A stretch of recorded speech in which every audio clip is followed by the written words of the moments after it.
ਬਿਸਮਿਲ੍ਲਾਹਿਰਰਹਿਮਾਨਿਰਰਹੀਮ। ਇਹ ਵੇਖੋ ਨਾ, ਮੇਰੇ ਕੋਲ ਮਾਰਚ 2023 ਦਾ ਯਾਨੀ 6 ਮਹੀਨੇ ਪਹਿਲਾਂ ਦਾ ਬਿੱਲ ਹੈ Gujranwala electric power supply company ਦਾ। 2550 ਬਿੱਲ ਆਇਆ ਸੀ ਅਤੇ 135 ਯੂਨਿਟ ਸੜੇ ਹਨ। ਬਿੱਲ ਜਿਹੜੀ ਬਿਜਲੀ ਸੀ ਉਹ 1126 ਦੀ ਬਣ ਰਹੀ ਹੈ। ਟੈਕਸ ਪਾ ਕੇ ਯਾਨੀ ਜਿੰਨਾ ਬਿੱਲ ਹੈ 1126 ਬਿਜਲੀ ਦੀ ਕੀਮਤ ਹੈ ਅਤੇ 1100 ਡਬਲ ਕਰ ਲਓ ਟੈਕਸ ਅਤੇ ਉੱਤੇ 400 ਯਾਨੀ 1.5 ਗੁਣਾ ਜ਼ਿਆਦਾ ਜਿਹੜੇ ਨੇ ਟੈਕਸ ਪਾਏ ਨੇ ਅਤੇ ਟੋਟਲ 2550 ਬਣਿਆ।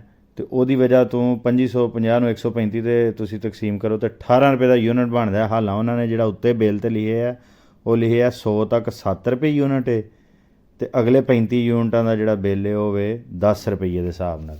ਲੇਕਿਨ ਓਵਰਆਲ ਝੂਠ ਮਾਰਦੇ ਨੇ, 18 ਰੁਪਈਏ ਪੈਂਦਾ ਟੈਕਸ ਟੁਕਸ ਪਾ ਕੇ। 6 ਮਹੀਨੇ ਬਾਅਦ ਦੀ ਸੂਰਤ ਹਾਲ ਤੁਸੀਂ ਵੇਖ ਲਓ। 6 ਮਹੀਨੇ ਬਾਅਦ ਅਗਸਤ ਦੇ ਵਿੱਚ ਜਿਹੜਾ ਬਿੱਲ ਮੈਨੂੰ ਆਇਆ 422 ਯੂਨਿਟ ਨੇ, ਇਹਨਾਂ ਨੇ 35 ਰੁਪਏ ਯੂਨਿਟ ਦਾ ਲਾਇਆ ਨਾ ਉੱਤੇ, ਜਿਹੜਾ ਬਿੱਲ ਦੇ ਉੱਤੇ ਲਿਖੇ ਹੈ। ਮੇਰਾ ਅਸਲ ਜਿਹੜਾ ਬਿੱਲ ਬਿਜਲੀ ਸੜੀ ਹੈ 422 ਦੇ ਯੂਨਿਟ ਦੇ ਹਿਸਾਬ ਨਾਲ ਉਹ 14,871 ਦੀ ਸੜੀ ਹੈ, ਲੇਕਿਨ ਬਿੱਲ ਆਇਆ 20,928 ਯਾਨੀ 21,000 ਬਿੱਲ ਆਇਆ। 7,000 ਜ਼ਿਆਦਾ ਬਿੱਲ ਆਇਆ। 14,000 ਬਿਜਲੀ ਦੀ ਕੀਮਤ ਹੈ, 7,000 ਟੈਕਸ ਨੇ। 7,000 ਦੇ ਟੈਕਸ ਨੇ ਅਤੇ ਯੂਨਿਟ ਦੀ 35 ਰੁਪਏ ਕੀਮਤ ਲਿਖੀ ਹੈ। ਯੂਨਿਟ ਪੈ ਰਿਹਾ 50 ਰੁਪਏ ਦਾ ਯੂਨਿਟ ਅਸਲ 'ਚ ਪੈ ਰਿਹਾ। ਅਤੇ ਸਾਡੇ ਅਸਲ ਦੁਸ਼ਮਣ ਤਾਂ ਇਹ ਗੁਜਰਾਂਵਾਲਾ ਇਲੈਕਟ੍ਰਿਕ ਸਪਲਾਈ ਕੰਪਨੀ ਔਰ ਜਿੰਨੀਆਂ ਬਿਜਲੀ ਦੀਆਂ ਕੰਪਨੀਆਂ ਨੇ ਇਹ ਨੇ। ਸਰਕਾਰੀ ਮੁਲਾਜ਼ਮਾਂ ਦੀਆਂ ਤਨਖਾਹਾਂ ਤਾਂ ਇਹਨਾਂ ਨੇ ਨਹੀਂ ਵਧਾਉਣੀਆਂ ਹੁੰਦੀਆਂ, ਲੇਕਿਨ ਬਿੱਲ ਤੁਸੀਂ 6 ਮਹੀਨੇ 'ਚ ਵੇਖੋ 18 ਰੁਪਏ ਤੋਂ 50 ਰੁਪਏ ਯੂਨਿਟ ਟੁਰ ਗਿਆ।